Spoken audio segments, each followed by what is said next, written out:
नमो पंकजनाभाय नमो पंकजमालिने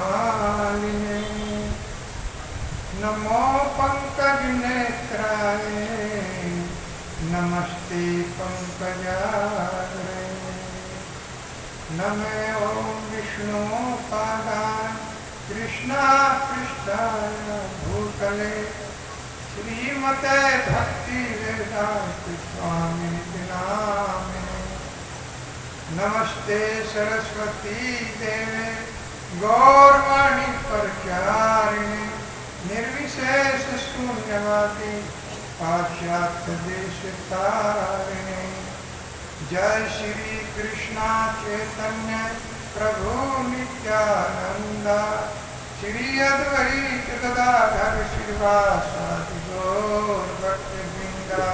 हरे कृष्णा कृष्णा कृष्णा हरे हरे हरे राम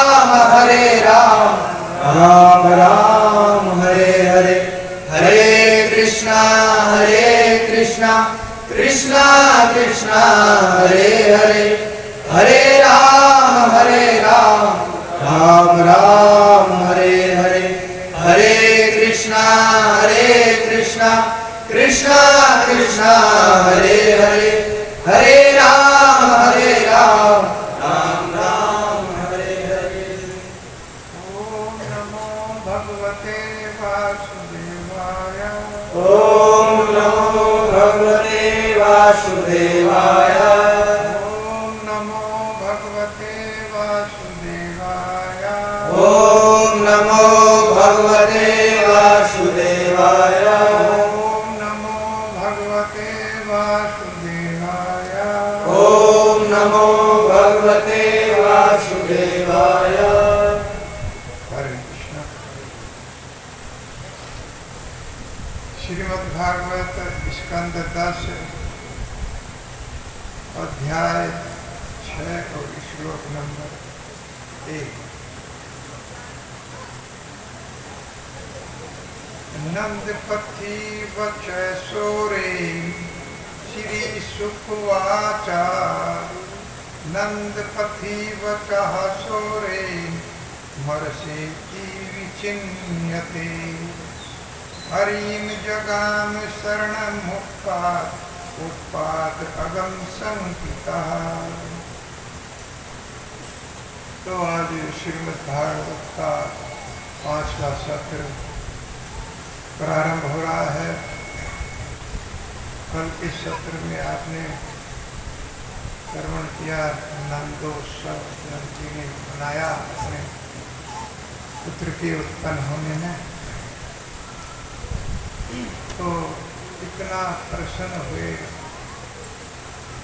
कि पूरा तन प्रहलाद हो गया, भगवान के आनंद से अभिभूत हो गया, क्योंकि भगवान आनंद घन जो नक्शे सिक्का आनंद से ओतप्रोत रहते हो भगवान प्रकट हो गए।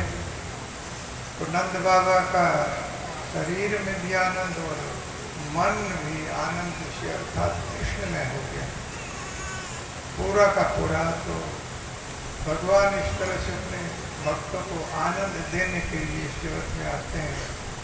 जैसे हम लोग गाते हैं कि प्रहलाद हलाद दाहिने, प्रहलाद हलाद दाहिने। भगवान नरसिंह प्रकट हुए प्रहलाद को आनंद देने के लिए, हिरण्यकशिपु के वध के लिए वो नहीं आए, तो प्रहलाद को आनंद देने के लिए आए थे। और भगवान यहाँ पर तो हृदय से प्रकट हुए, लेकिन भगवान वहाँ खंबे से प्रकट हुए। इस तरह से भगवान कहीं भी प्रकट हो सकते हैं और अपने उसी रूप में हो सकते हैं। कहीं पत्थर से प्रकट हो सकते हैं, कहीं खंबे से प्रकट हो सकते हैं, हृदय से प्रकट हो सकते हैं। तो अर्चा विग्रह में हम लोगों को ये नहीं सोचना चाहिए कि ये कोई धातु का भगवान है या पत्थर का भगवान। मंदिर में हम लोग जाते हैं तो मंदिर में जो भगवान होते हैं वो साक्षात भगवान हो, पत्थर के भगवान नहीं हो। ये हमको वास्तव में जब भगवान की हम सेवा करते हैं, इस तरह से हमको ध्यान रखना चाहिए। कोई भी व्यक्ति ऐसा मंदिर में जाएगा जो भगवान का भक्त नहीं होगा तो फॉर्मेलिटी के लिए मंदिर में जाएगा, प्रणाम करता हुआ भी वो देखेगा कि कोई मुझे देख तो नहीं रहा। भगवान को दंडवत नहीं कर सकता है, केवल भक्त ही भगवान को दंडवत कर सकता है। उसके मन में यही विचार रहता है कि ये तो पत्थर, तो जब जैसी भावना होगी तो वही भगवान पत्थर में ही दिखाई देंगे, पत्थर के रूप में ही दिखाई देंगे। जब हम उनको भगवान के रूप में देखेंगे तो वास्तव में भगवान के रूप में भगवान दिखाई देते हैं। ब्रह्मेति परमात्मेति भगवान इति शब्द थे, परम सत्य को हम 3 रूपों में प्राप्त कर सकते। एक ब्रह्मेति अर्थात ज्ञानी लोग यहाँ तक पहुँचते हैं, और परमात्मेति यहाँ तक ध्यानी लोग पहुँचते हैं। अर्थात जो लोग कर्मी होते हैं, ज्ञानी होते हैं, वो केवल ब्रह्मेति तक भगवान का जो ब्रह्म ज्योति का प्रकाश है वहाँ तक पहुँचते हैं, लेकिन इसमें भी नीचे गिरने का डर बना रहता है। और जो लोग ध्यानी हैं वो भगवान के सर्वव्यापी रूप तक पहुँचते हैं, उनको भी वो प्रेम नहीं मिल पाता है। लेकिन जो भक्त हैं भगवान की, वो भगवान तक पहुँच जाते हैं, सीधे भगवान की शरण में जाते हैं। तो इस तरह से हम इसको समझ सकते हैं कि किसी भी वस्तु को हम दूर से देखते हैं तो ऐज के रूप में वो नहीं दिखाई देती। जैसे हम किसी वृक्ष को देखते हैं तो वो नीले नीले आकार का दूर से हमें दिखाई देता है, वास्तविक रूप उसका क्या है हम लोग नहीं जानते। इसी को ब्रह्मेति कहते हैं, जिसमें ठीक ठीक पहचान नहीं हो पाती। लेकिन जब हम थोड़ा और नजदीक जाते हैं तो मालूम हो जाता है कि इस वृक्ष का जो रंग है वो हरा है, दूर से नहीं पता चलता। और वहाँ पर जा करके हमें दिखता है, पास में दूर से दिखता है कि हरा रंग है, तो ये परमात्मा की है। ठीक ठीक स्पष्ट नहीं हुआ है, अर्थात साक्षात सीधा अनुभूति नहीं हुई है। लेकिन जब हम बिल्कुल पास में जाते हैं तब हम पहचान लेते हैं ये वृक्ष नीम का है, ये वृक्ष आम का है। तो इस तरह से भगवान का भक्त जो है सीधा भगवान तक जाता है, भगवान की शरण में चला जाता है। तो इस तरह से नंद बाबा ने बड़ा उत्सव मनाया और 2 लाख गायें जो सोने से आभूषणों से, क्योंकि आनंद घन प्रकट हुए थे, लक्ष्मी जी की प्रकट हो गई और घरों में जो है धन धान्य की कोई कमी नहीं रही है। तो 2 लाख गायें दान में दिया, वो भी सोने से सींग सजा सजा करके, चांदी से खुरों को सजा करके दान में दिया है, और ब्राह्मणों को दान में दिया है। जो जो के ब्राह्मण थे उनको दान में दिया गया। और तिल के 7 पर्वत बनाए गए जिन पर हीरे मोती चांदी सोना उन पर चढ़ाया गया और उनको वितरण किया गया। इस तरह से बहुत ही प्रसन्न होकर के ये सब नंद बाबा ने किया। और उधर जब ये ब्रज में ये बात जानकारी हुई कि यशोदा को लल्ला उत्पन्न हुआ है, तो गोपियाँ जो थी, गोप जो थे, वो सोने चांदी के, सोने हीरे के जो कुंडल और मोती हीरा सब सजा करके, हार पहन करके, सुंदर सुंदर वस्त्र धारण करके, तो जैसे ही सूचना मिली तो ही दौड़ने लगे हैं, नंद की कोरी की तरफ दौड़ने लगे। एक कवि ने इसको सुंदर ढंग से लिखा है, भेजे मन भावन की गोविंद के आवन की, सुधी ब्रज गावनी में पावन गले लगी। भेजे मन भावन की गोविंद के आवन की, सुधी ब्रज गावनी में पावन गले लगी। भेजे मन भावन की गोविंद के आवन की, सुधी ब्रज गावनी पावन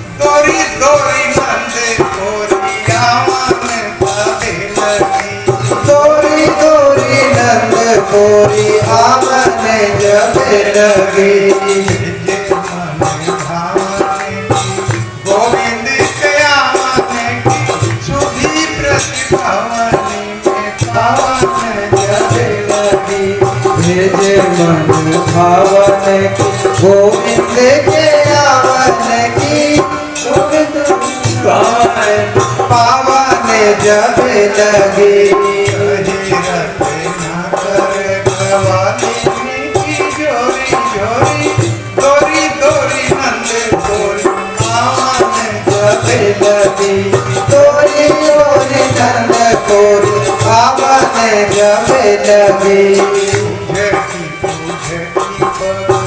पंजनी के कांजनी पे उझे उझे के कंगनी के कंगनी के पेटी पेटी पाती छाती छोटी छाले लगी बेटी बेटी जाके कभी छोटी लगे लगी भेजे मन आवन की गोविंद के आवन की सुधी ब्रज पावन की पावन जब लगी सुधीर पावन की पावन जब लगी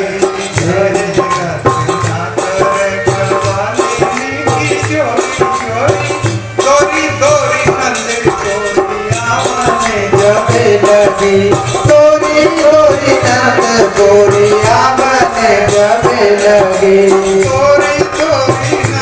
गोरी आवन जब लगी तोरी तोरी नंद गोरी आवन जब लगी हमको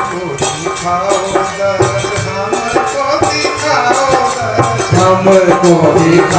दर्द हमको दिखाओ दर्द हमको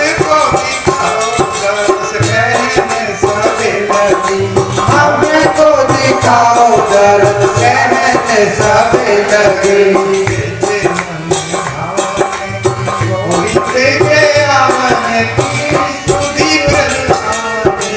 पावन जब लगी भेजे मन भावन गोविंद के आवन की सुधीर आवन की पावन जब लगी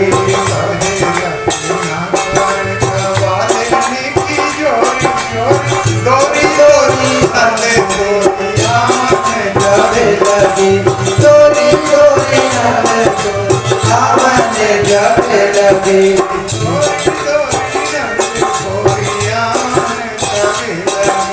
तोरी तोरी नंद गोरी आवन सब लगी जैसे ही गोपियों को ये बात मालूम हुई कि यशोदा को लाला भयो तो तुरंत ही अपना श्रृंगार किया, अच्छे अच्छे आभूषण अच्छे अच्छे उपहार भेंट लेकर के दौड़ पड़ी नंद की पोरी की तरफ, नंद के घर की तरफ वो दौड़ पड़ी।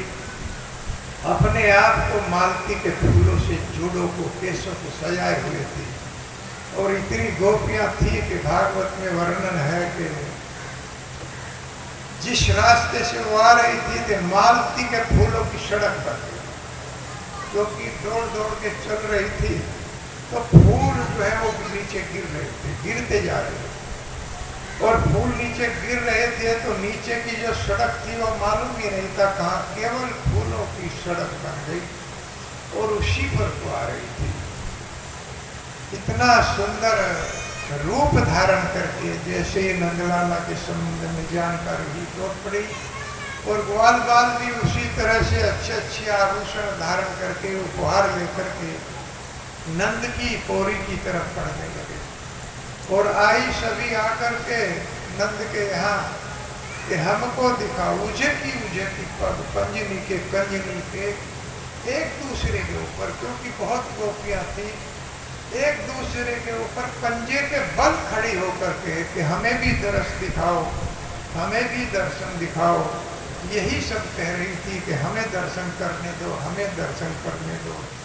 अंगूठे के बल खड़ी हो रही थी कि भगवान श्री हरि के दर्शन हो जाए, नंदलाला के दर्शन हो जाए।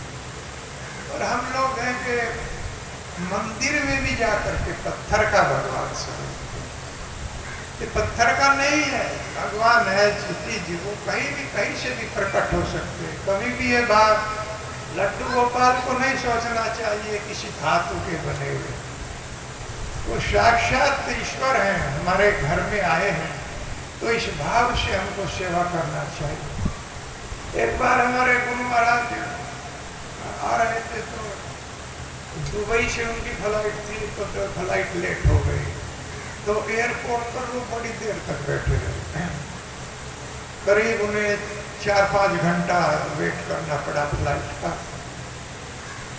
तो एयरपोर्ट पर जो सबसे बड़ा ऑफिसर था तो बैठा था, मुस्लिम था दुबई में, तो उसने देखा कोई इंडियन महाराज बैठे हैं, तो उसने अपनी चपरासी को भेजा और बुला के महाराज को बुला करके लाओ।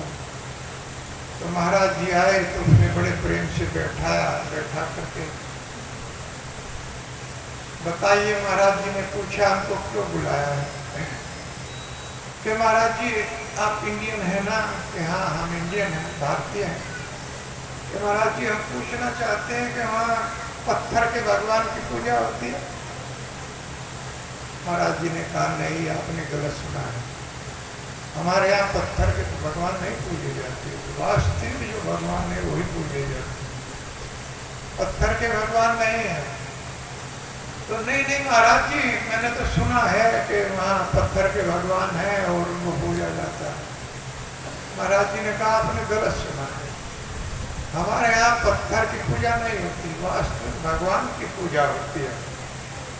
क्योंकि आपके इस एयरपोर्ट पर कितना कीमती पत्थर लगा है? कि महाराज जी बहुत कीमती पत्थर लगा है, तो इस पत्थर पर हम जूते लेकर भी चल रहे हैं, थूक भी रहे हैं। तो अगर पत्थर की पूजा होती तो इस तरह से ये पत्थर पर हम थूकते ना इस पर। लेकिन हमारे यहाँ जो भगवान की पूजा होती है वहाँ पर जूता चप्पल भी कोई लेकर के नहीं जाता है। कि महाराज जी मैंने तो सुना था कि भाई पत्थर की पूजा होती है। कि नहीं गलत सुना आपने, हमारे यहाँ भगवान की पूजा होती है।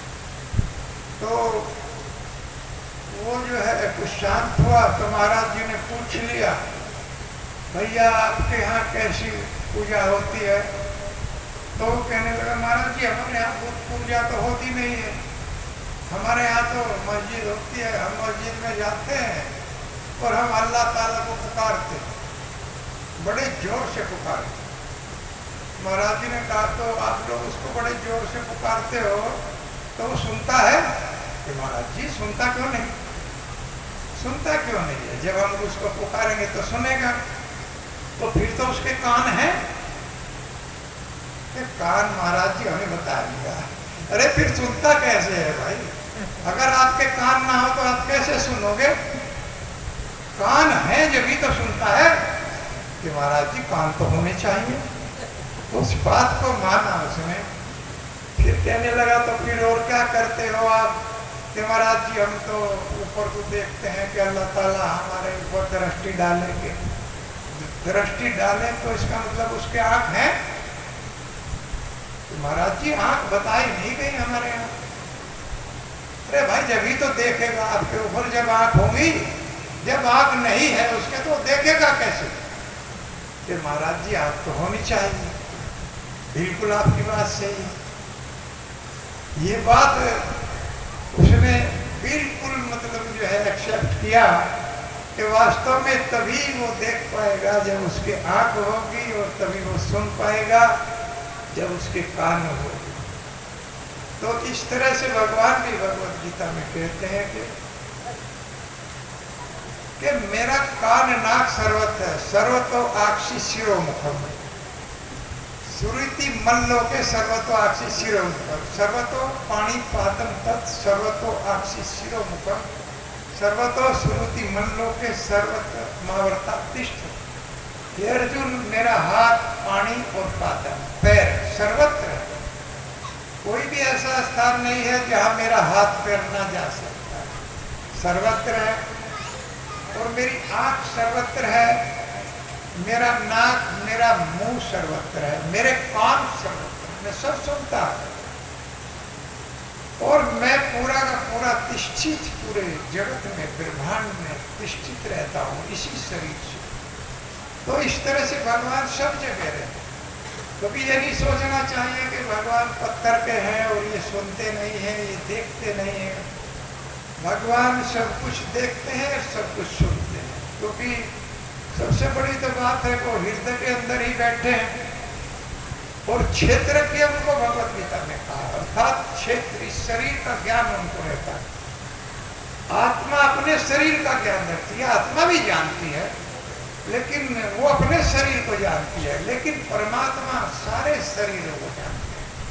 सब शरीरों का ज्ञान रखते हैं, किसके शरीर में क्या चल रहा है, कौन क्या सोच रहा है, वो सब भगवान रखते हैं, क्योंकि हृदय के अंदर बैठे रहते हैं। इस तरह से सब ग्वाल बाल जो है वो नंद की पोरी पर गए और भगवान नंद लाला के दर्शन किए। बड़ा भारी उत्सव मनाया गया।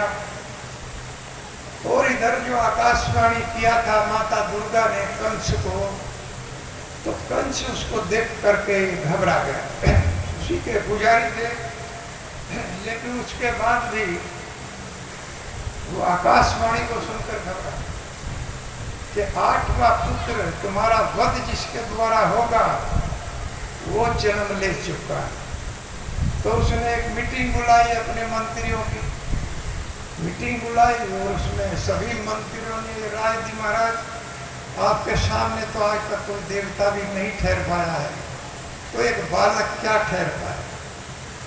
आपके सामने तो बड़े बड़े योद्धा नहीं ठहर पाए, आपके अंदर इतना बल है, इतनी शक्ति है, और हम आपके बहुत बहुत बड़े बड़े बहादुर मंत्री गण हैं, तो एक बालक की क्या हैसियत। आप चिंता मत कीजिए, हमें आदेश दीजिए।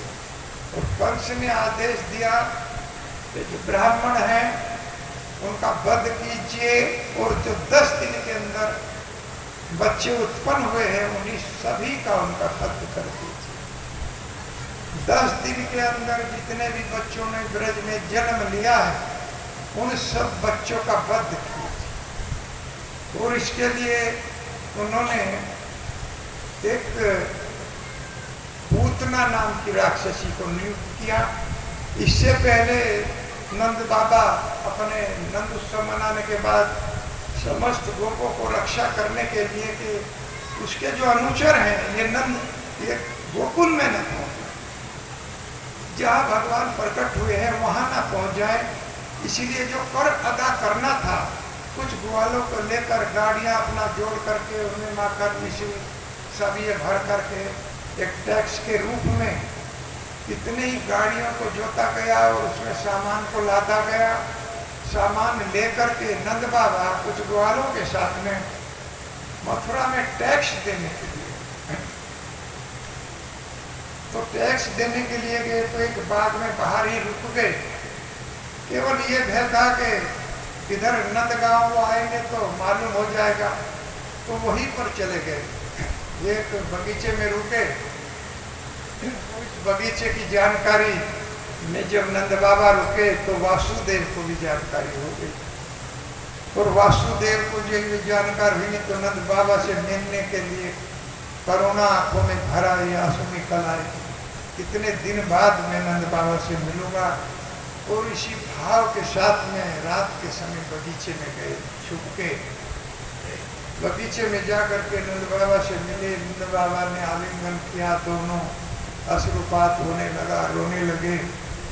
और इस तरह से नंद बाबा ने कहा कि आपके ऊपर तो बड़ा कष्ट आया है भैया, आपके 6 पुत्रों को आपके सामने मार दिया गया, इससे बड़ा और क्या कष्ट हो। अब माता को देवकी के सामने मार दिया गया, वासुदेव के सामने बच्चों को मार दिया गया। तो अगर हमारे बच्चे को कुछ हो जाए, जरा सी भी खरोच लग जाती है तो माताओं को कितना कष्ट होता है। जिसके 6 पुत्र उसी के सामने मार दिए गए, इतना बड़ा अत्याचार किया गया। तो कह रहे हैं कि भैया आपके 6 पुत्र मार दिए गए, और एक जो बहन थी वो भी जो है स्वर्ग सिधार गई। योग माया के संबंध में बता रहे हैं, जो हाथ से छूट कर चली गई। मैंने सुना है वो भी चली गई है। इस प्रकार से आपको बहुत बड़ी क्षति हुई है। और लेकिन मुझे बड़ी इस बात की प्रसन्नता है कि आपको वृद्धावस्था में एक पुत्र उत्पन्न हुआ। वृद्ध हो गए थे नंद बाबा। ये नहीं है कि जानकारी ले रहे थे कि मैं ही खुद उस बालक को आपके यहाँ छोड़ करके आया। जानकारी लेना चाह रहे थे कि इनको मालूम तो अभी नहीं है। कि मुझे बड़ी प्रसन्नता है, आप जो वृद्धावस्था में भी आपको भगवान ने एक पुत्र दिया है, तो वो पुत्र ठीक से तो है। और मेरा जो पुत्र है रोहिणी का अर्थात बलराम, वो भी ठीक से तो है, आपको तंग तो नहीं करता है, क्योंकि बहुत दंगाई है, बड़ा दंगे है, बड़ा उत्पात है। इसलिए ये बताइए कि वो सब ठीक तो है। नंद बाबा ने कहा भैया अभी तक तो सब ठीक है, और जो है उत्सव मनाया गया था, मैं आपको नहीं बुला पाया क्योंकि यहाँ असुरों को जानकारी ना हो जाए, इसलिए। तो और कहने लगे कि भैया अब क्योंकि ये सब जो हुआ है प्रारब्ध से होता है, और जो जानता है कि प्रारब्ध बलवान है तो वो मोहित नहीं होता। आपके जो 6 पुत्र मारे गए हैं, कोई हमारा ही ऐसा कोई कर्म रहा है, कोई प्रारब्ध जो अब हमारे साथ में। प्रारब्ध कहते हैं सिंचित कर्म, जो कर्म सिंचित हो जाते हैं, अर्थात जैसे कोई कर्म इतना जघन्य हम लोग कर देते हैं कि उसका इस जगत में कोई इलाज ही नहीं, वो नहीं होता है, उसका फल हमको नहीं मिलता, क्योंकि इतना बड़ा पाप हमने कर दिया कि इस जगत में उसका कोई फल आता ही नहीं है, तो सिंचित हो जाता है।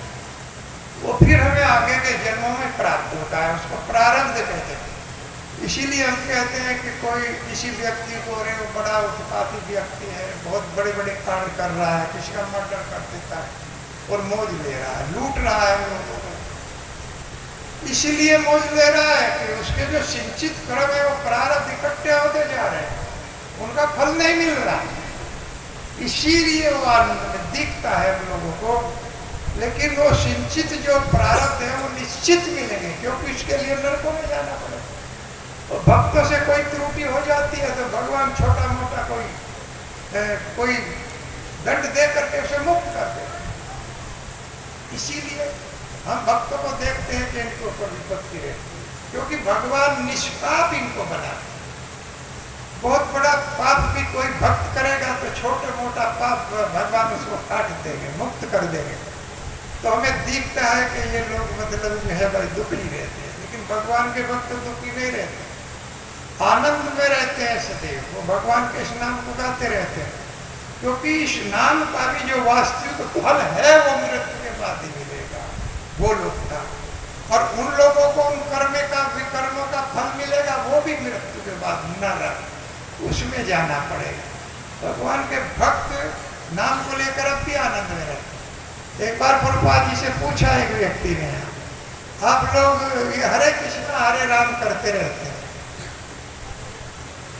अगर कृष्ण भगवान ना हुए तो क्या होगा?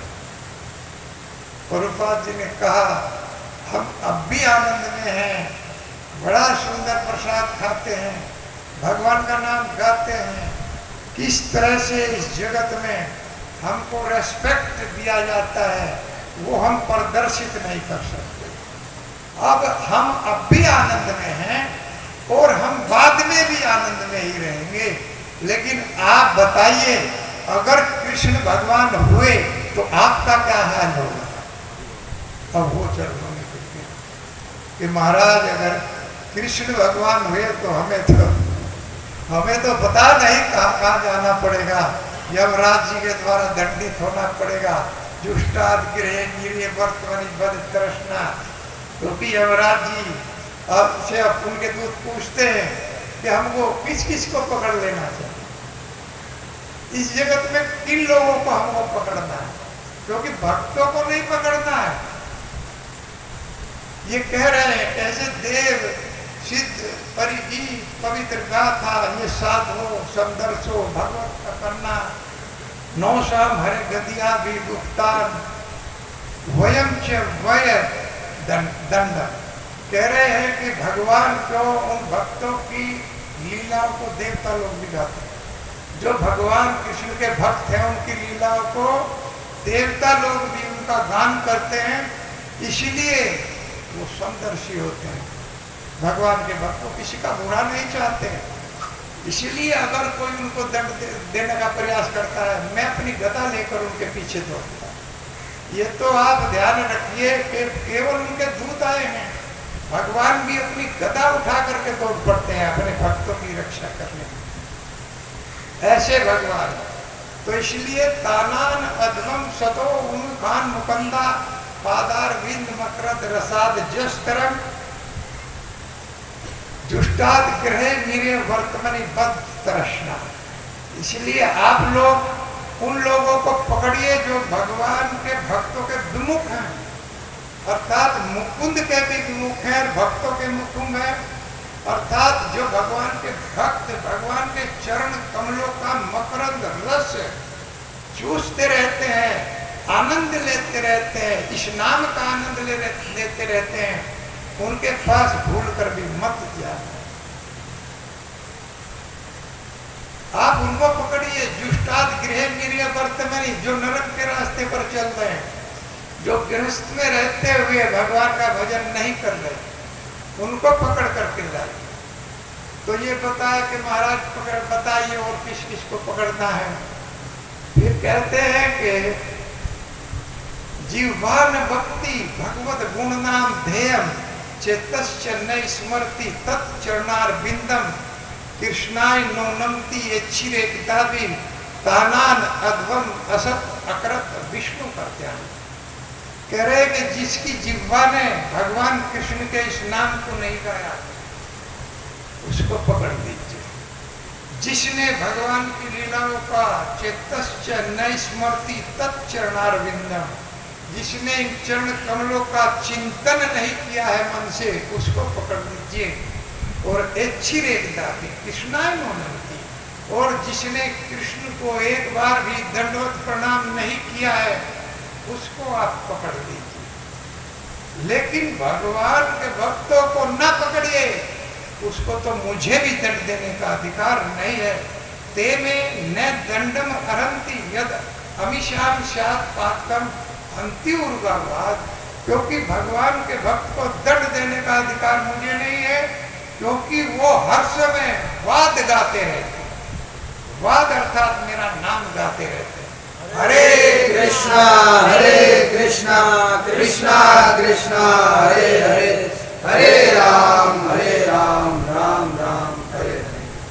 हरि सुंदर नंद मुकुंदा हरि नारायण हरि बोल। हरि सुंदर नंद मुकुंदा हरि नारायण हरि बोल। हरि सुंदर नंद मुकुंदा हरि नारायण हरि बोल। हरि सुंदर नंद मुकुंदा हरि नारायण हरि बोल। हरि केशव हरि गोविंदा, हरि केशव हरि गोविंदा, हरि नारायण हरि बोल। हरि केशव हरि गोविंदा, हरि नारायण हरि बोल। हरि सुंदर नंद मुकुंदा हरि नारायण हरि बोल। हरि सुंदर नंद मुकुंदा हरि नारायण हरि बोल। हरि सुंदर नंद मुकुंदा हरि नारायण हरि बोल। हरि सुंदर नंद मुकुंदा हरि नारायण हरि बोल। वनमाली मुरलीधारी, वनमाली मुरलीधारी,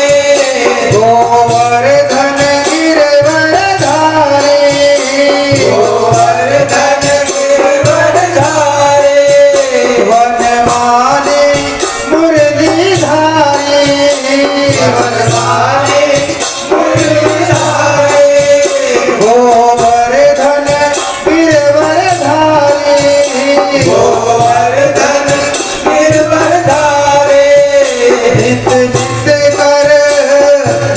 नित कर माखन चोरी गोपी मनहारी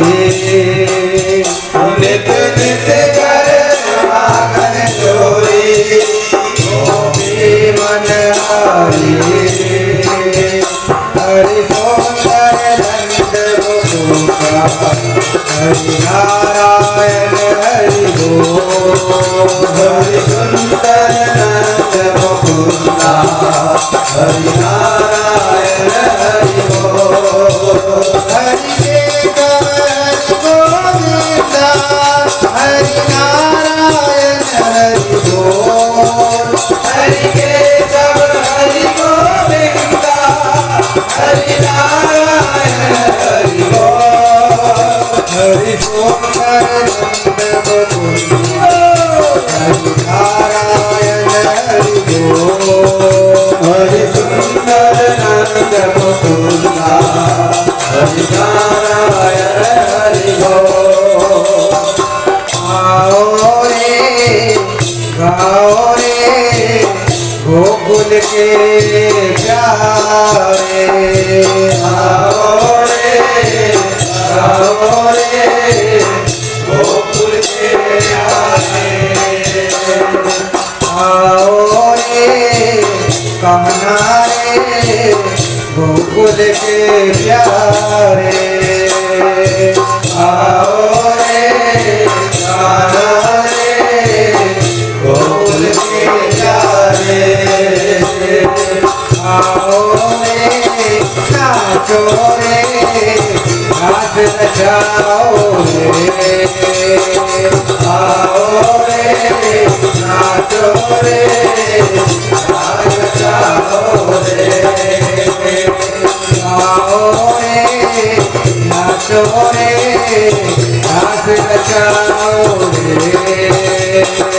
आओ रे नाचो रे नाच नचाओ रे हरि सुंदर नंद गोकुला हरि नारायण हरि बोल हरि सुंदर नंद गोकुला हरि नारायण हरि बोल हरि केशव हरि गोविंदा हरि नारायण हरि बोल हरि केशव हरि गोविंदा हरि नारायण हरि बोल हरि सुंदर नंद गोकुला हरि नारायण हरि बोल हरि सुंदर नंद गोकुला हरि नारायण हरि बोल हरे कृष्णा कृष्णा कृष्णा हरि राम हरे राम राम राम हरे हरे हरे कृष्णा कृष्णा कृष्णा हरे हरे हरे राम राम राम हरे हरे हरे कृष्णा कृष्णा कृष्णा हरे हरे हरे राम राम राम हरे हरे हरे कृष्णा कृष्णा कृष्णा हरे हरे हरे राम राम राम हरे हरे बोल हरे नंद गोकुला हरि नारायण हरि बोल हरि सुंदर नंद गोकुला हरि नारायण हरि बोल श्री सुखवाचा नंदपति वकेशोरे मर्षिति विचिन्वते हरिं जगाम शरणं पातं अकं संहिता। श्री सुखदेव जी ने कहा, परीक्षित महाराज को सुखदेव जी आगे बता रहे हैं कि नंदपति बचे। तो वासुदेव जी ने कहा था, भैया अब आप लौट जाइए, मुझे कुछ शंका हो रहा है कि गोकुल में कुछ उत्पात होने वाला है, कोई उत्पात ना हो जाए, इसलिए आप जो है आपने कर चुका दिया है, आप अभी गोकुल पहुंच जाइए। तो ये बात कही क्योंकि वासुदेव जी सदैव सत्य बोलते थे। तो इसलिए नंद बाबा ने कोई देर नहीं की, सभी अपनी बैलगाड़ियों को, ग्वाल बालों को सचेत किया और गाड़ियां लेकर के वापस से गोकुल की तरफ वो चल दिए। तो उन्हें ये श्लोक बता रहा है कि रास्ते में ही शंका हो गई। सुखदेव जी ने कहा नंद पथी वचे, नंद महाराज पति रास्ते में ही वचे सो रही, अर्थात वासुदेव जी के वचन को उन्होंने स्मरण किया। मर्षेति विचिंतन, क्योंकि ये कभी झूठा नहीं हो सकता। वासुदेव जी बहुत बड़े ज्योतिषी और सदैव सत्य बोलते थे, इसलिए उनको ये डर सता रहा था कि वासुदेव जी ने जो कहा है वो वास्तव में सत्य होता है। इसलिए बार बार इस बात का चिंतन कर रहे थे। और हरिम जगाम शरणम उत्पात अगम शक्तिका, और जब भी किसी इस तरह की विपत्ति कोई आए, ये भी उनको ज्ञान था, और कि हरिम जगाम शरणम, तुरंत श्री हरि की शरण में जाना चाहिए।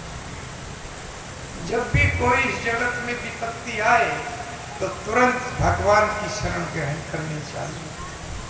तो इस तरह से हम लोग देखते हैं कि कहाँ कोई भगवान की शरण ग्रहण करता है। इतना बताने के बाद भी जब बैग नाम जपने को कोई तैयार नहीं होता, जबकि हम अन्यत्र शरण ग्रहण करते रहते हैं लेकिन उनसे कोई लाभ नहीं होता। इस जगत का कोई भी व्यक्ति साथ देने वाला नहीं। पति अपनी पत्नी की रक्षा करने में सक्षम नहीं है, माता पिता अपने पुत्र को नहीं बचा सकते, कोई बीमारी अगर हो गई है तो डॉक्टर नहीं बचा सकता।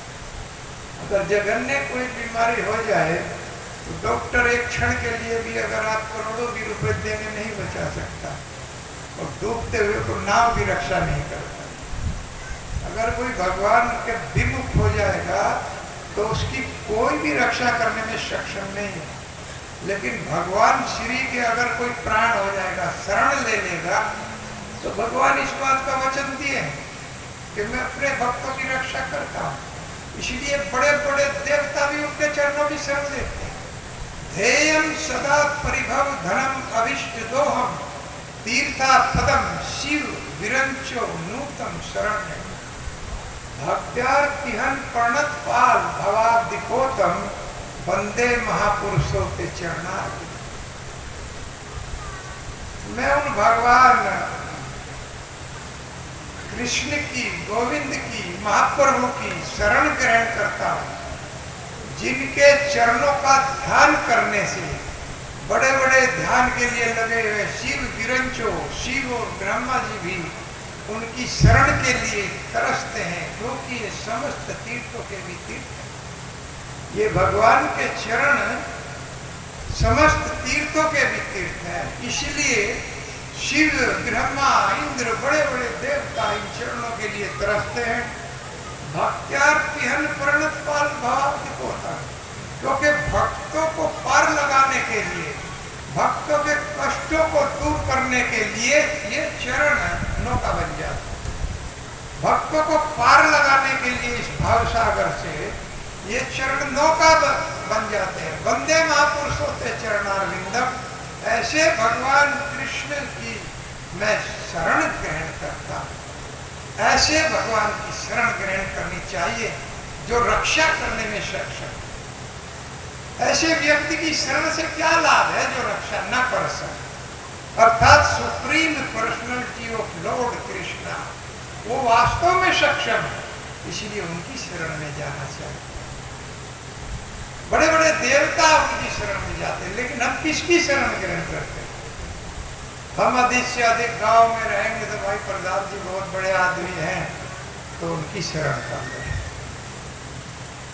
एक व्यक्ति चाहता था कि मैं बहुत बड़े आदमी की सेवा करूं, तो उस आदमी को बताया, पूछा भैया मैं किसकी सेवा करूं?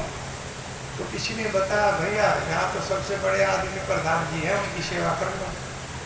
तो प्रधान जी के पास गया, हाथ जोड़ करके कहने लगा प्रधान जी मैं आपकी सेवा में रहना चाहता हूँ।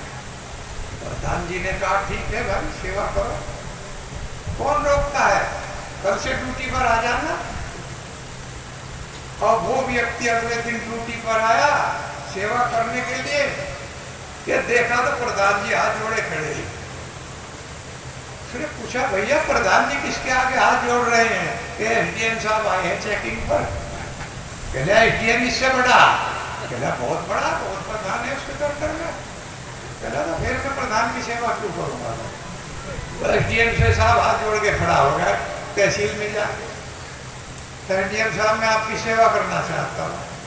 हाँ आ जाइए, कल से आप जो है घर पे आ जाइए, सेवा कीजिए। तो ये इस जगत की हालत है, कोई भी मना नहीं करेगा, सेवा करने के लिए सब तैयार।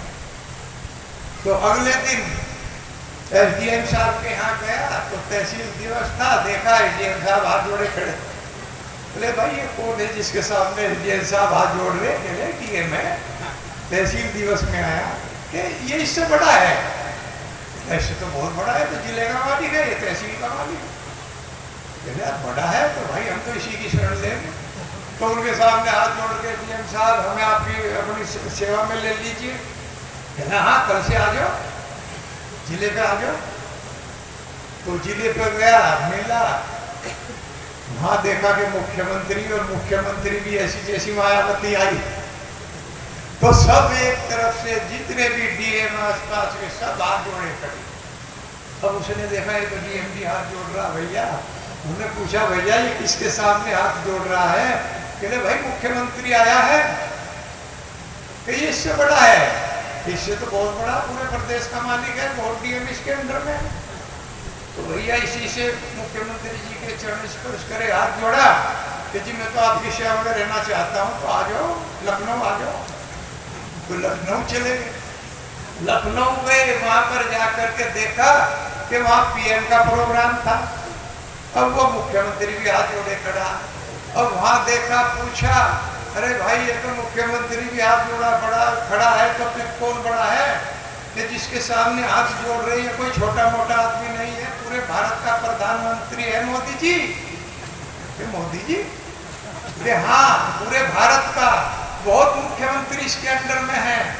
तो हम तो इसी की सेवा करेंगे, हम तो इसी की सेवा करेंगे। हाथ जोड़ करके मोदी जी को कहा कि मोदी जी हम तो आपकी सेवा में आना चाहते हैं। तो कहा आ जाइए, आ जाइए दिल्ली आ जाइए। अपना एड्रेस दे दिया, मोदी जी के घर पहुंच गया। अब मोदी जी तो भगवान के भक्त थे। अब वो जाके कहने लगा कि काम बताइए सर, मैं आपकी सेवा करना चाहता हूँ। कि काम बताओ, एक तो ये जल का लोटा ले लो, और एक जो ये फूल है एक डलिया में ये ले लो, और मेरे पीछे पीछे चलो। और वहीं पर उन्हीं के घर में ही सब सुविधा रहती है, तो वहीं पर मंदिर था भगवान कृष्ण का। और वहां जाकर के और मोदी जी देखे हाथ जोड़ के खड़े। अब मोदी जी हाथ जोड़े, उसने देखा भाई ये तो ये भी हाथ जोड़ रहा। अब मोदी जी से पूछा, जब पूछा अरे भाई ये फूल चढ़ाओ, जल चढ़ाओ, जल दो, आरती करो, गाओ मेरे पीछे। अब मोदी जी आरती गा रहे, पीछे पीछे वो भी आरती गा रहा। बाद में उसने पूछा मोदी जी मुझे ये तो बता दो जिसके सामने आप हाथ जोड़ रहे हैं ये कौन है? कि भैया ये तो पूरे ब्रह्मांड का मालिक है, भगवान श्री कृष्ण है। तो आप जब मेरे जैसे पता नहीं कितने जीव इसके लिए तरसते हैं, चलो चलते हैं। कहने लगा महाराज जी अब मैं नहीं जाऊंगा, मुझे तो जो चाहिए था वो मिल गया, मैं आपके साथ जाने वाला नहीं हूं, मैं तो यही रहूंगा।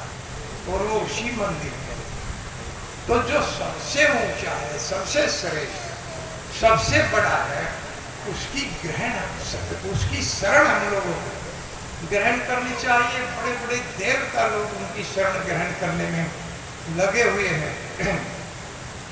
इस तरह से नंद जी ने जब ये देखा कि भगवान के विपत्ति कहा था वासुदेव जी ने, तो निश्चित रूप से हमें भगवान की शरण ग्रहण करनी चाहिए। और उन्होंने भगवान के नाम का चिंतन मनन शुरू कर दिया। और ये करने के बाद कंसेन परिहिता घोरा पूतना बाल घातिनी शिशुर चचार निधन्नन्ति पुरग्राम गिरजादिषु। इसमें पहले श्लोक में एक शब्द आया है हरि, हरि जगाम शरणम। ऐसे श्री भगवान की शरण करनी चाहिए। तो भगवान हरि इसलिए है कि वो चोर है, चोरी करते हैं और माखन की भी चोरी करते हैं, गोपियों के हृदय की चोरी करते हैं। वर्जिन प्रतिष्ठम नवनीत चोरम राधिका जस्य हृदयम चोरम। राधिका के हृदय की चोरी करते हैं और स्मरांत स्मरांतश्च मिथो अभो भरम हरि, वो हरि है और अपने भक्तों के पापों के घड़े को चुराने में सक्षम। भक्ति प्रदान करते हैं, घड़े को चुरा करके अपने भक्तों के हृदय में भक्ति को जागृत करते। तो कंसेन पर ही का घोड़ा पूतना बाल घाती, और पूतना को पहले से ही नियुक्त कर दिया गया था कि जो इस क्षेत्र में बच्चे हैं 10 दिन के अंदर जो पैदा हुए हैं उन सब बच्चों का वध करना है। और जो बड़े बड़े मंत्री थे वो वैष्णव का, भक्तों का और ब्राह्मणों का वध कर रहे थे।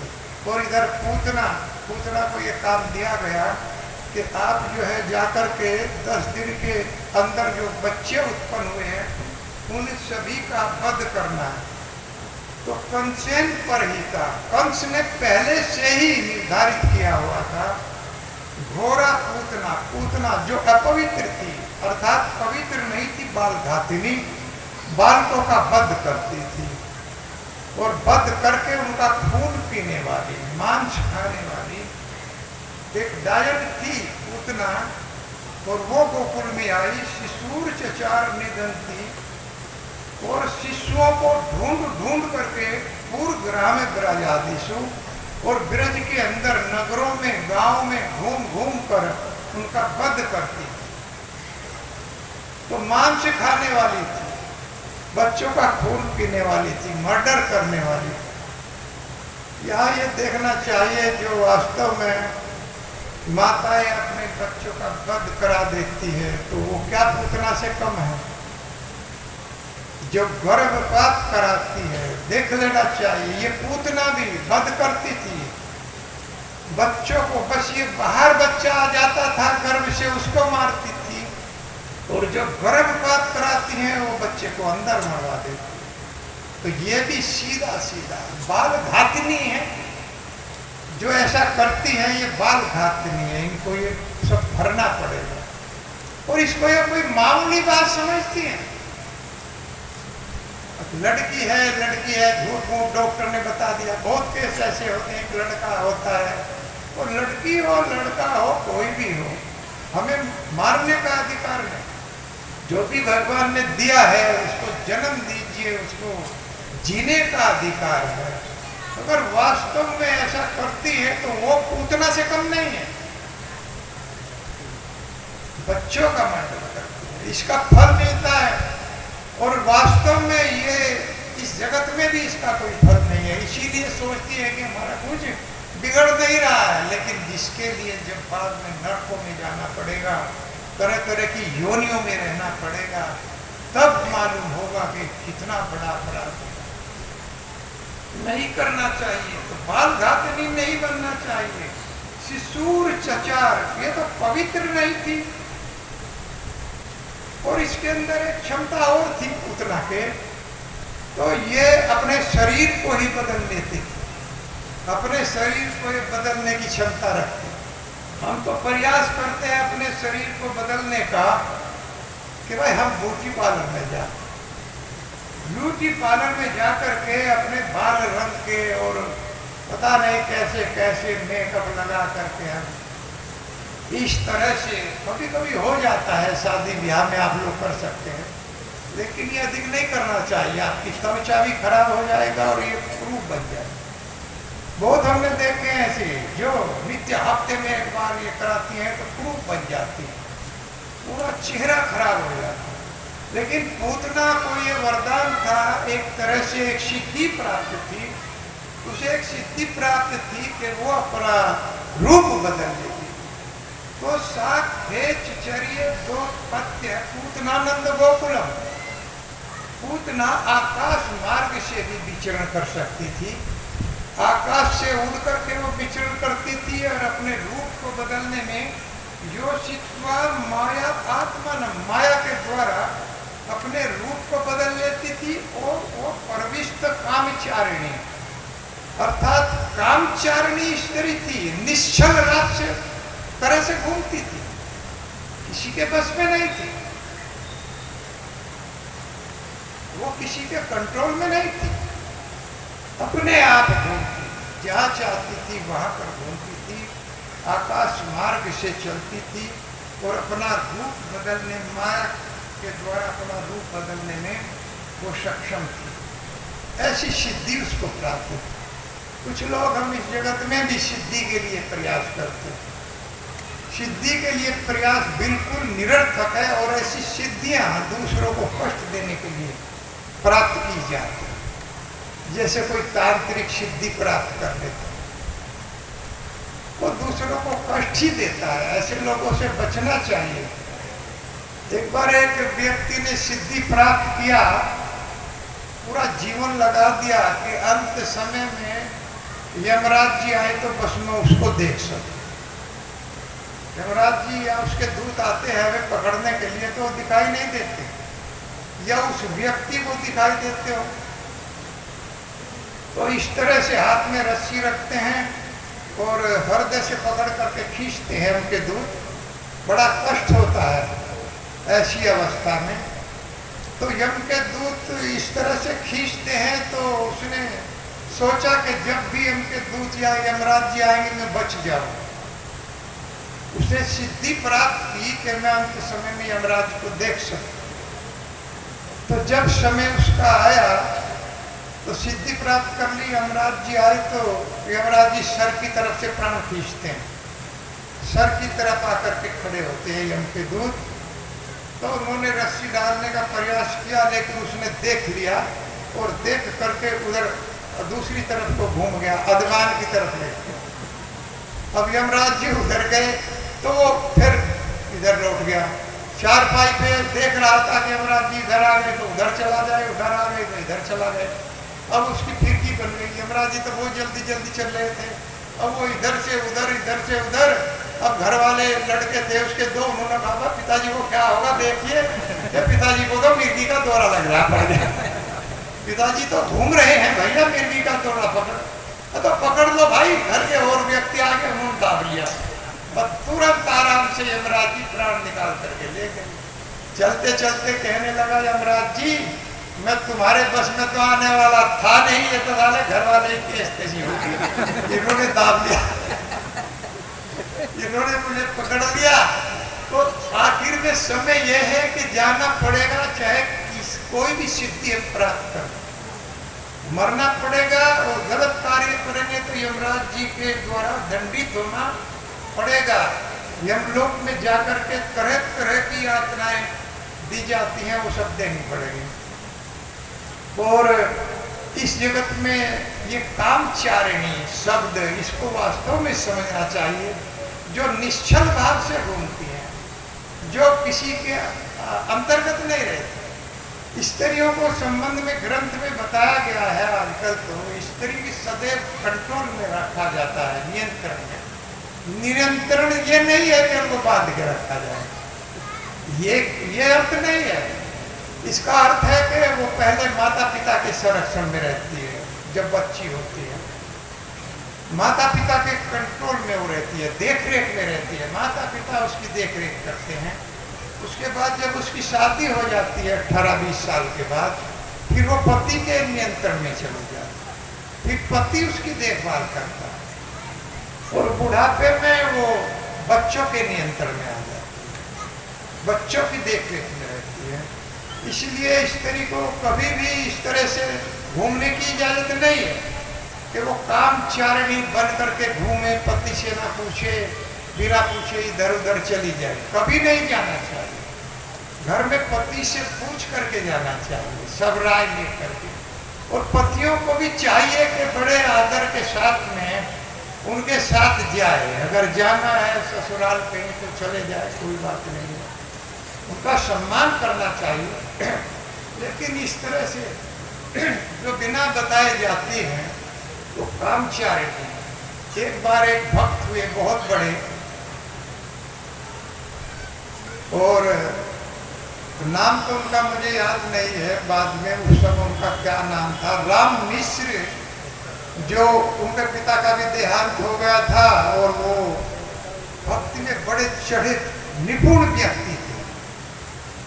तो उन्होंने एक रानी ने बुलाया कि जो कोई मुझे शास्त्रार्थ में हरा देगा उसको मैं अपना आधा राज्य प्रदान कर दूंगा।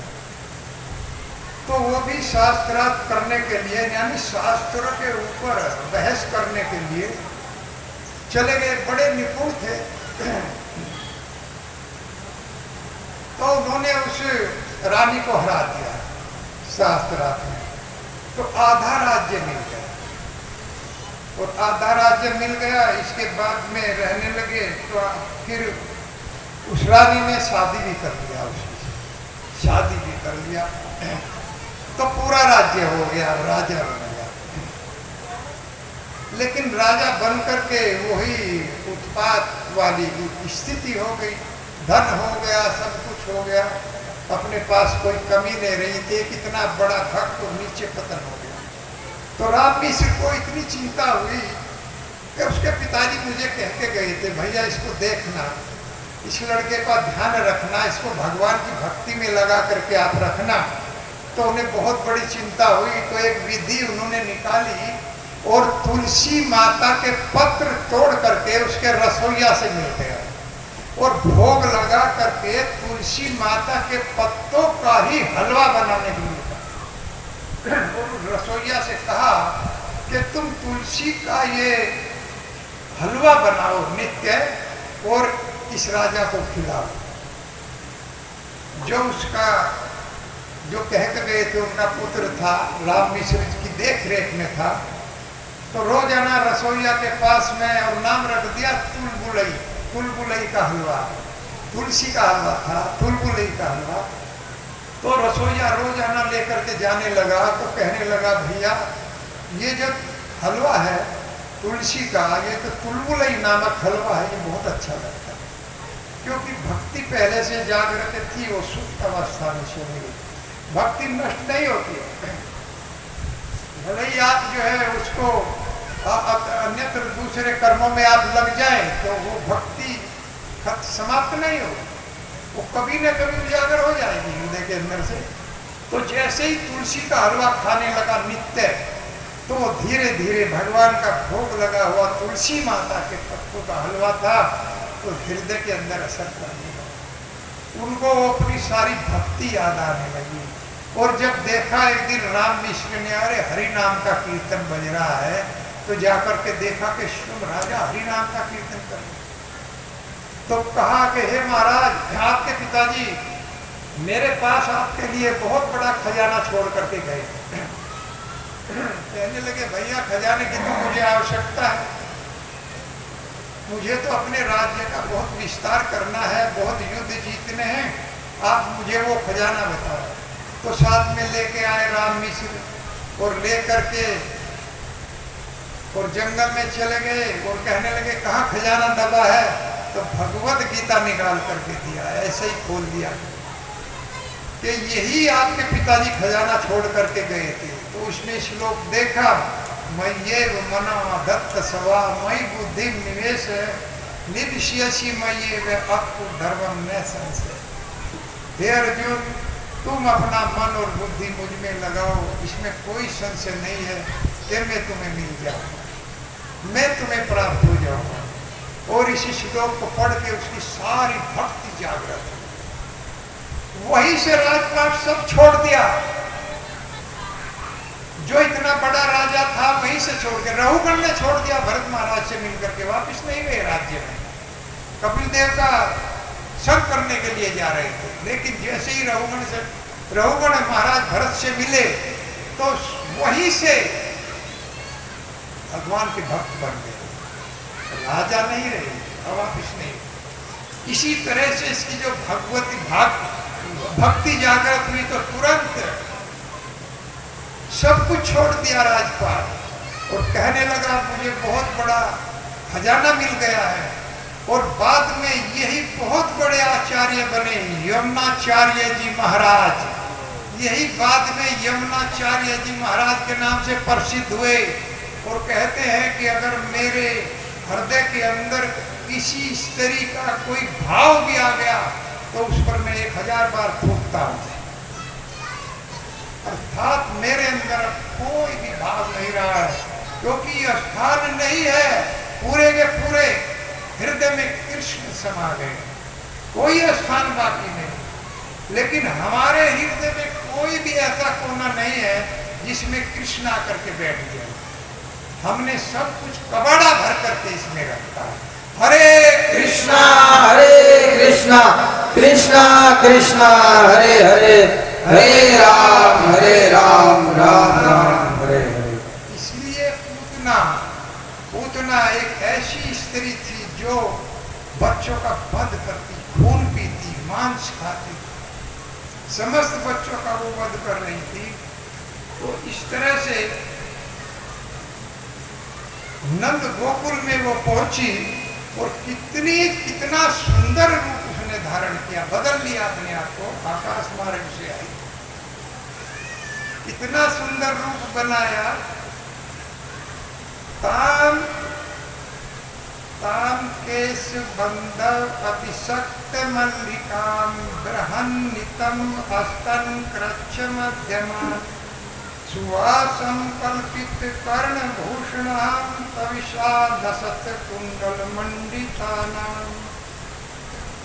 ताम केश बंध, केश जो बांधे, जूड़ा जो बंधा हुआ था उसमें मालती के फूलों की माला लगी हुई, बहुत सुंदर सुंदर मालती के फूल लगे हुए थे। बृहन नितम स्तन कृच्छ मध्यमान, और उसका जो कमर थी, मध्य हिस्सा था, बहुत ही सुंदर लगा। स्त्रियों की एक पहचान होती है पतली कमर, पतली कमर जिसकी होती है बहुत सुंदर मानी जाती है। तो बहुत सुंदर पतली कमर पूतना ने अपनी बनाई और सुहासम बहुत सुंदर वस्त्र धारण किए और अंकित कर्ण, हरे कृष्णा हरे, अपना रूप बनाया हुआ था, केशों में मालती के फूल लगाए हुए थे और बहुत सुंदर सुंदर वस्त्र धारण किए। कारण था कि कामचारिणी स्त्री बन गई। ये हम लोगों को ध्यान रखना चाहिए, क्योंकि भगवान कहते हैं कि धर्मा विरुद्धो भूतेषु कामोऽस्मि भरतवर्षम। हे भारत, वो काम भी मैं हूँ जो धर्म के विरुद्ध नहीं है। अर्थात पति और पत्नी का संबंध ही वैध है, इसके अलावा जो संबंध है पर स्त्री पर पुरुष वो अवैध है।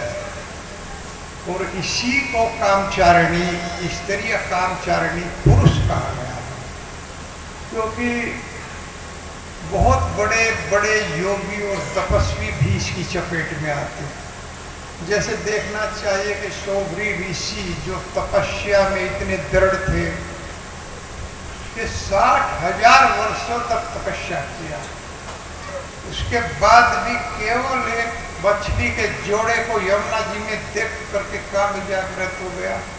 और मानधाता ऋषि, मानधाता राज्य में गए, राजा मानधाता थे और कहा कि अपनी पुत्री की शादी मेरे साथ करो। तो मानधाता घबरा गए कि इतना बड़ा ऋषि है, मना नहीं कर सकते। तो कहा कि महाराज, जो भी मेरी पुत्री आपसे शादी करना चाहती हो तो मैं तैयार हूं। तो 50 कन्याएं थी मानधाता के, तो 50 कन्याओं को बुलाया गया। लेकिन जब रूप देखा सौभरी ऋषि तपस्या से पूरा शरीर मांस था ही नहीं, केवल हड्डियां बची, कंकाल था एक तरह से। इतने बड़ा ऋषि, इतनी बड़ी बड़ी तपस्या, उसके बाद भी काम जागृत हो गया। तो सारी की सारी लड़कियां डर गई और वापस भाग गई कि महाराज ये तो भूत के समान, कोई भी तैयार नहीं। लेकिन इतना बड़ा ऋषि था, कहा दोबारा बुलाइए अपनी लड़कियों को।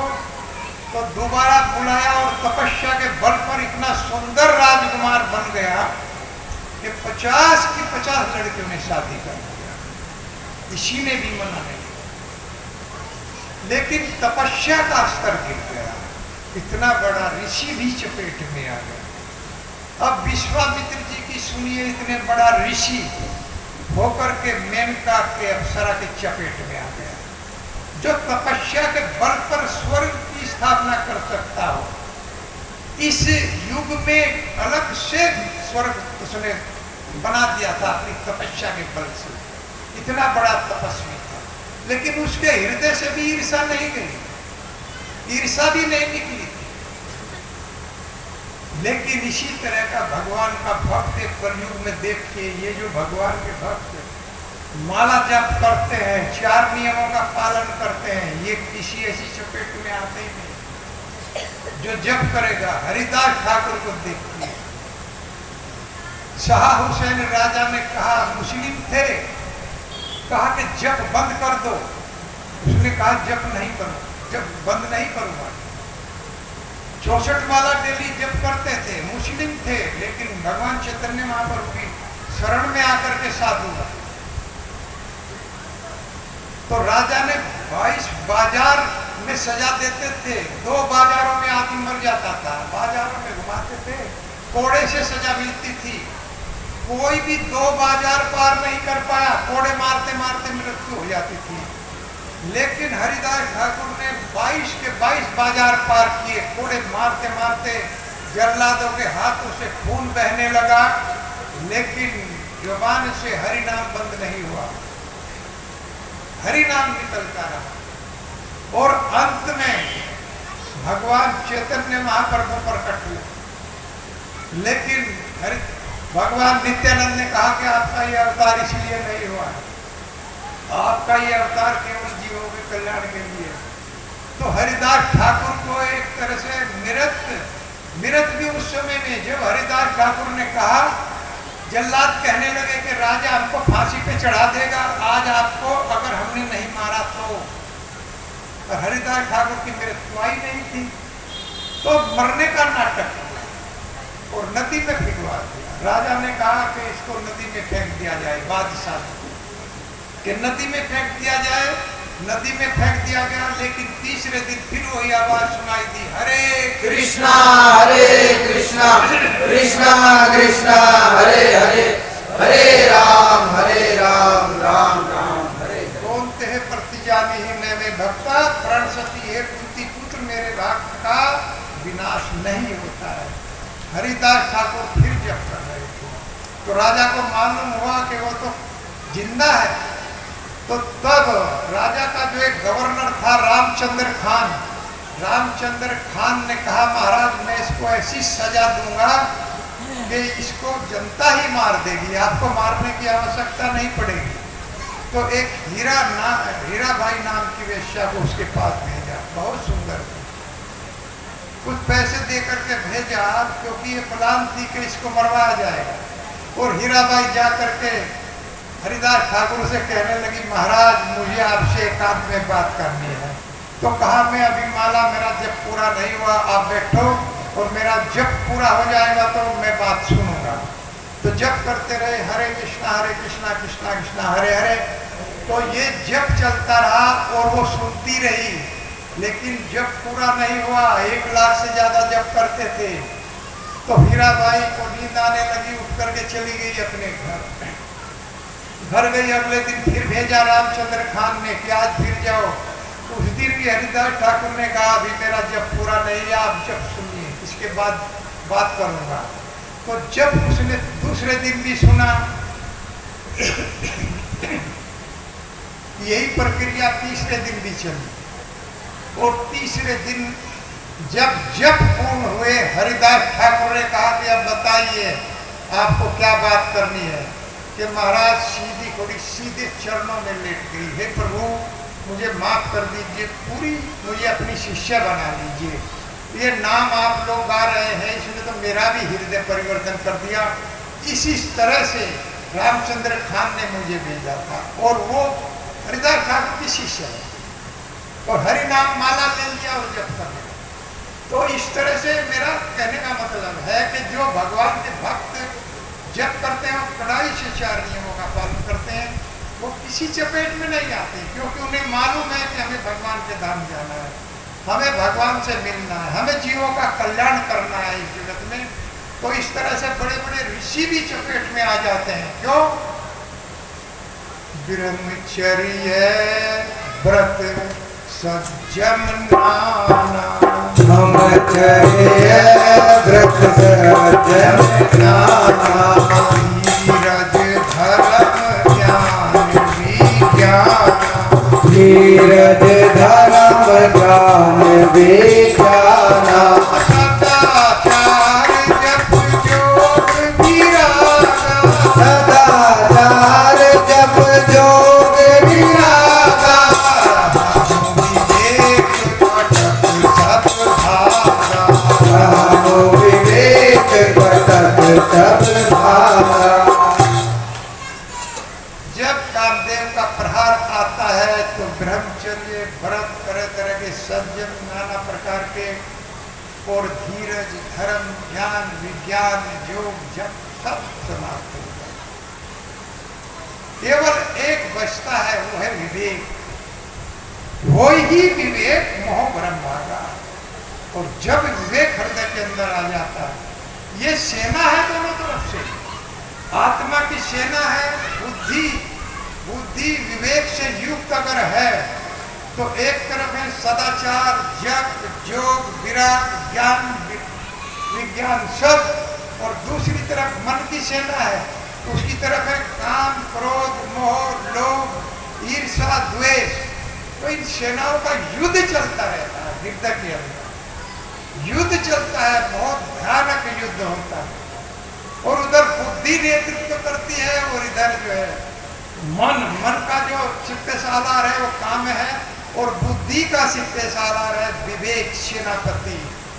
बड़ा युद्ध होता है, लेकिन विवेक अगर सत्संग मिलता रहे तो जीत जाए, नहीं तो काम क्रोध की सेना बहुत जबरदस्त है, वो हरा लेती है।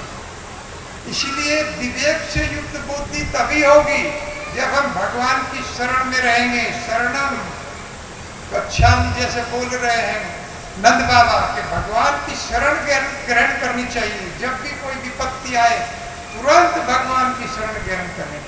जब भी कोई ऐसी बात हृदय में आए तो तुरंत भगवान का जप करना चाहिए। हरे कृष्णा कृष्णा कृष्णा हरे हरे, हरे राम राम राम हरे हरे। ऐसे इस जगत के लोगों की शरण लेने से कोई लाभ नहीं, दुख ही दुख मिलेगा। इस जगत के लोगों की शरण में जाने पर दुख प्राप्त होता है।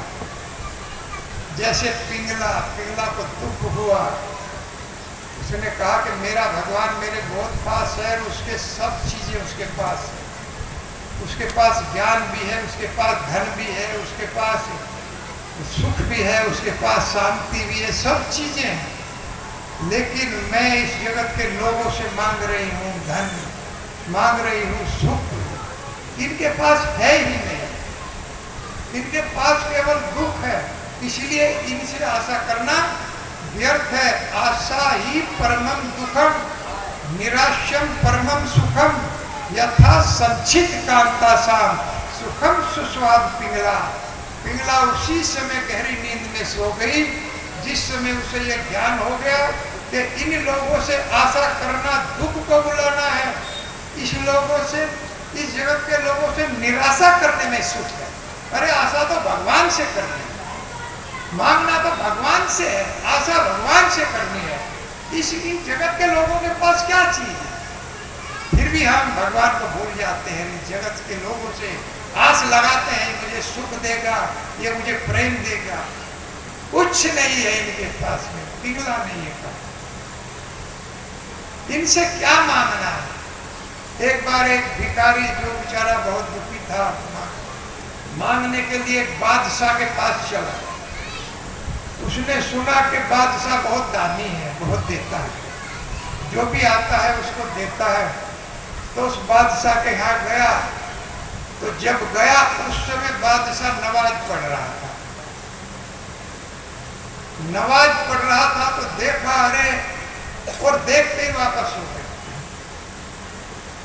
तो बादशाह दयालु था, उसे झटपट नमाज अदा की। नमाज अदा करके अपने सिपाहियों से कहा, अभी अभी जो गया है भिक्षु से पकड़ के ला, बुला के ला। तो उसको बुला करके लाए।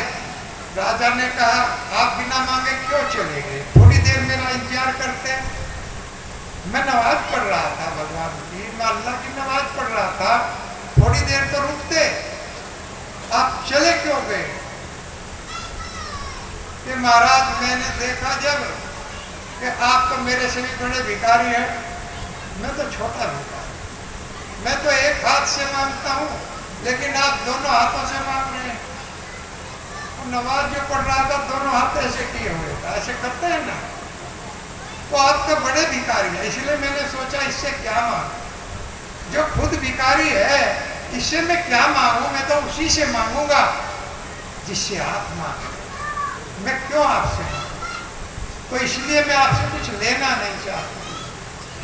उसी दिन से उस बादशाह की भी आंख खुल गई वास्तव कि मैं देने वाला कौन होता हूँ? जो कुछ भी मेरे पास आ रहा है वो सब भगवान का है, वही तो मैं दे सकता हूँ। लेकिन कुछ लोग तो जो भगवान देते हो भगवान को भी नहीं देते। ये सारी संपत्ति तो भगवान की, ये भूमि भगवान की है, ये चंद्रमा सूर्य जो हमको मिल रहा है, ये ऑक्सीजन जो हमारा जीवन चला रही है, ऑक्सीजन जिससे हमारा प्राण चल रहा है, ये सब भगवान का है। लेकिन उसके बाद हम भगवान को कुछ देना नहीं चाहते और मांगते रहते हैं, भगवान हमें ये दीजिए, ये दीजिए। भगवान से मांगने की आवश्यकता नहीं पड़ती, केवल योग्य बनने की आवश्यकता पड़ती। अगर कोई योग्य है तो पिता माता उसको देते हैं, अयोग्य है तो नहीं देते। इसलिए योग्य बनने के लिए भगवान की भक्ति करना जरूरी है, भगवान के नाम को गाना जरूरी है। हरे कृष्णा कृष्णा कृष्णा हरे हरे, हरे राम राम राम हरे।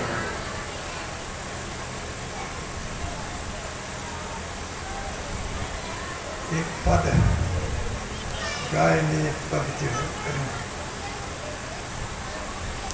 गोपियां उद्धव से कहती हैं, जब उपदेश दिया योग का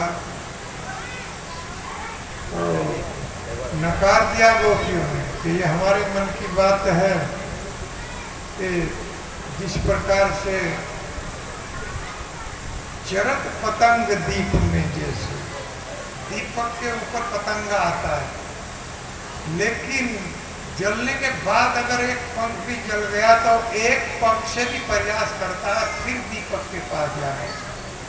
इतना प्रेम दीपक से, जबकि दीपक जला रहा है, दीपक पतंगे को जला देता है, लेकिन जरत पतंग दीप में ऐसे वो फिर लिपटा, बार बार दीपक के ऊपर जाता है। ये मन माने की बात है, उस पतंगे की बात है, उसके मन की, कि बार बार दीपक के ऊपर जाएगा, उसी में जल के भस्म हो जाता है। इसी तरह से हम एक क्षण के लिए भी ये योग को धारण नहीं कर सकते। और दादुर को देखिए किस प्रकार जल में रहता है, मेंढक जल के अंदर रहता है, उसे जल अच्छा लगता है, लेकिन कमल जल की बूंद को नहीं रखता अपने ऊपर, तुरंत साफ कर देता है। ये मन माने की बात है।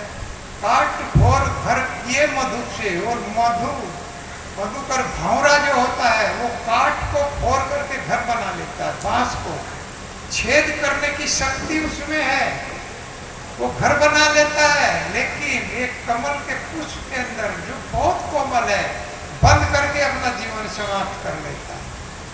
वो शाम को बंद हो जाता है कमल, उसमें सुगंध लेता है, बैठ जाता है भंवरा, और बहुत कोमल है, जब चाहे जब निकल सकता है, लेकिन इतना आनंद लेता है कि वो बेचारा निकल ही नहीं पाता, उसमें बंद हो जाता है। और कोई हाथी आता है या कोई इसको तोड़ता है, वो बेचारा मर जाता है।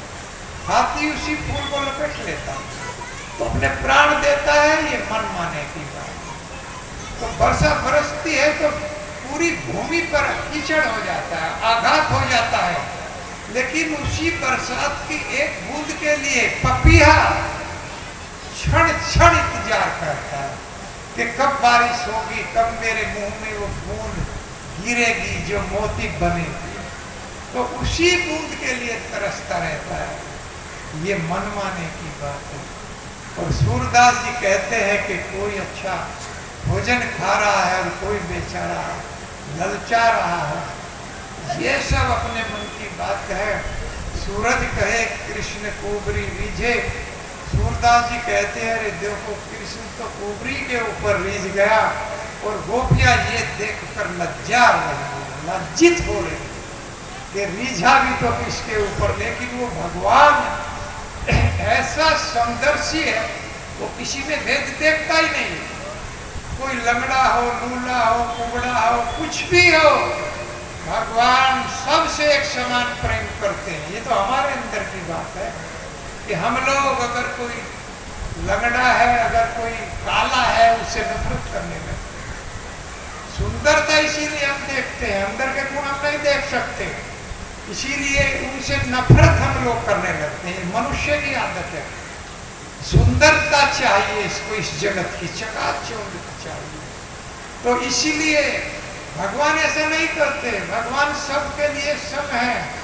उपजा भी उनके लिए इतनी सुंदर है जितनी गोपियां, और इसीलिए उपजा का लेप लगते ही भगवान उपजा के साथ चले गए। हरे कृष्णा कृष्णा कृष्णा हरे हरे, हरे राम राम राम हरे हरे। आगे की कथा कल होगी। हरे कृष्ण।